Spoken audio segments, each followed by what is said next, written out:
ಕಾಂಗ್ರೆಸ್ ಪಕ್ಷ ಅಧಿಕಾರದ ಚುಕ್ಕಾಣಿ ಹಿಡಿಯಲು ಪಂಚ ಗ್ಯಾರಂಟಿ ಪ್ರಮುಖ ಪಾತ್ರ ವಹಿಸಿತು. ಆದರೆ ಇದೀಗ ರಾಜ್ಯದ ಜನತೆಗೆ ನೀಡಿದ ಉಚಿತಗಳೇ ಸರ್ಕಾರಕ್ಕೆ ದೊಡ್ಡ ಹೊರೆಯಾಗಿದೆ ಎಂಬ ಆರೋಪ ಕೇಳಿಬಂದಿತ್ತು. ಈ ಮಧ್ಯೆ ಕೆಲ ಶಾಸಕರು ಕೂಡ ಗ್ಯಾರಂಟಿ ಕಾರಣದಿಂದಲೇ ತಮ್ಮ ಕ್ಷೇತ್ರಗಳ ಅಭಿವೃದ್ಧಿಗೆ ಅನುದಾನ ಸಿಗ್ತಾ ಇಲ್ಲ ಅನ್ನೋ ಆರೋಪವನ್ನ ಮಾಡಿದ್ರು. ಈ ಬೆನ್ನಲ್ಲೇ ಸ್ವತಃ ಡಿಸಿಎಂ ಡಿಕೆ ಶಿವಕುಮಾರ್ ಗ್ಯಾರಂಟಿ ಯೋಜನೆಗಳು ಸರ್ಕಾರಕ್ಕೆ ಹೊರೆಯಾಗಿದ್ದನ್ನು ಒಪ್ಪಿಕೊಂಡಿದ್ದಾರೆ. ಆರೋಗ್ಯ ಇಲಾಖೆ ಕಾರ್ಯಕ್ರಮದಲ್ಲಿ ಮಾತನಾಡಿದ ಡಿಕೆ ಶಿವಕುಮಾರ್, ಗ್ಯಾರಂಟಿಗಳಿಂದ ಸರ್ಕಾರಕ್ಕೆ ಹೊರೆ ಆಗ್ತಿವೆ, ಹೊರೆಯಾದ್ರೂ ನಮ್ಮ ಸರ್ಕಾರ ಗ್ಯಾರಂಟಿ ಕೊಡ್ತಿದೆ, ನಿಮಗೆ ಆರ್ಥಿಕವಾಗಿ ಧೈರ್ಯವನ್ನು ತುಂಬಲು ಗ್ಯಾರಂಟಿಯನ್ನು ಕೊಡ್ತಾ ಇದ್ದೀವಿ ಅಂತ ಹೇಳಿದ್ದಾರೆ. ಡಿಸಿಎಂ ಈ ಮಾತು ಈಗ ರಾಜಕೀಯವಾಗಿ ಭಾರಿ ಚರ್ಚೆಗೆ ಕಾರಣ ಆಗಿದೆ.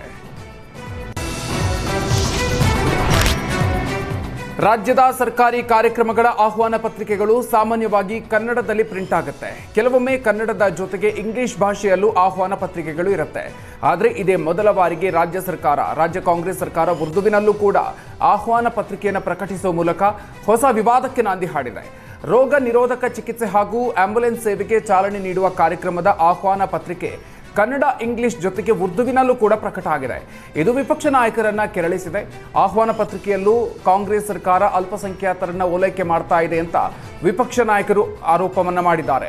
ಉರ್ದು ಆಹ್ವಾನ ಪತ್ರಿಕೆ ವಿಚಾರ ತೀವ್ರ ಚರ್ಚೆಗೆ ಗ್ರಾಸವಾದ ಬೆನ್ನಲ್ಲೇ ಪ್ರತಿಕ್ರಿಯಿಸಿದ ಆರೋಗ್ಯ ಸಚಿವ ದಿನೇಶ್ ಗುಂಡೂರಾವ್, ಉರ್ದು ಕೂಡ ಒಂದು ಭಾಷೆ, ತಪ್ಪೇನಿದೆ, ಉರ್ದು ಅಧಿಕೃತ ಭಾಷೆ ಅಲ್ಲದೇ ಇದ್ರೂ ಮಾಹಿತಿ ಕೊಡೋದಕ್ಕೆ ಹಾಕಿದ್ದೀವಿ.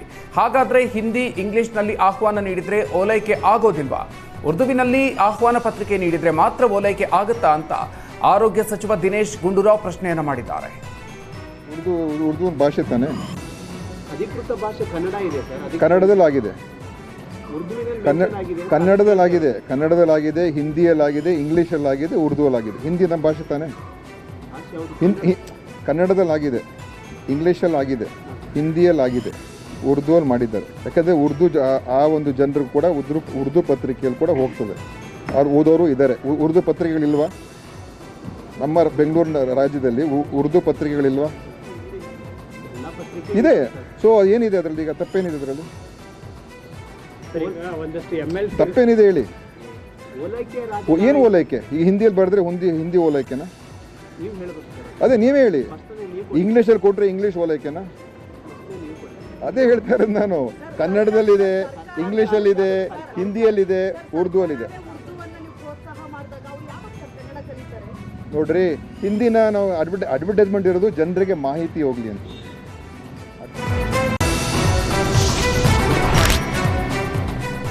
ರಾಜ್ಯ ಸರ್ಕಾರದ ಆಹ್ವಾನ ಪತ್ರಿಕೆಯನ್ನ ಉರ್ದುವಿನಲ್ಲಿ ಪ್ರಕಟಿಸಿದ್ದಕ್ಕೆ ಕನ್ನಡ ಸಂಘಟನೆಗಳು ಗರಂ ಆಗಿವೆ. ಈ ಬಗ್ಗೆ ಕರವೇ ಅಧ್ಯಕ್ಷ ಪ್ರವೀಣ್ ಶೆಟ್ಟಿ ಕಿಡಿಕಾರಿದ್ದು, ಕರ್ನಾಟಕ ರಾಜ್ಯವನ್ನ ಪಾಕಿಸ್ತಾನ ಮಾಡೋದಕ್ಕೆ ಸರ್ಕಾರ ಹೊರಟಿದೆ ಅಂತ ಆಕ್ರೋಶವನ್ನ ಹೊರಹಾಕಿದ್ದಾರೆ. ಕರ್ನಾಟಕದಲ್ಲಿ ಇವತ್ತು ಸಿಎಂ, ಡಿಸಿಎಂ ಹಾಗೂ ಆರೋಗ್ಯ ಸಚಿವರು ಪತ್ರಿಕೆಯನ್ನ ಉರ್ದುವಿನಲ್ಲಿ ಪ್ರಕಟಣೆ ಮಾಡಿದ್ದಾರೆ.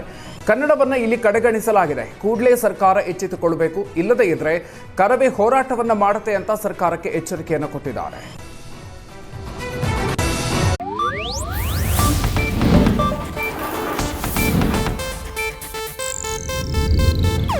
ಇದು ಏಷ್ಯಾನೆಟ್ ನ್ಯೂಸ್ ನೆಟ್ವರ್ಕ್ ಪ್ರಸ್ತುತಿ.